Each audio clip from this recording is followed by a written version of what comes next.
বহু পুরানো জঙ্গলের মধ্যে এই মন্দিরের ভেতরে একটি ছেলে আসে, ভাবে ভেতরে অনেক সোনাদানা থাকবে, কিন্তু সেখানেই ছিল সাপেদের রানী।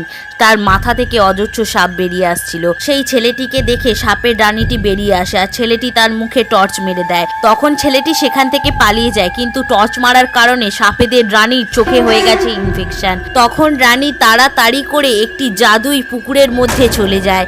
পুকুরে গিয়ে তার ট্রিটমেন্ট শুরু করে। সে একটি কটন স্টিক দিয়ে তার চোখের ওপরের ময়লা আবর্জনাকে পরিষ্কার করে একটি মাস্কারা স্টিক দিয়ে চোখের পাতার ময়লাগুলিকে পরিষ্কার করে দেয়।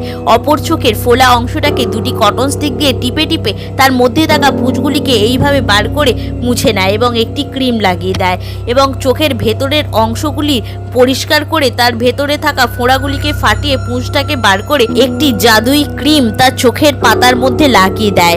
অবশেষে চোখে একটি ম্যাজিক্যাল ড্রপ ঢেলে দিতে নাগিন ঠিক হয়ে যায়।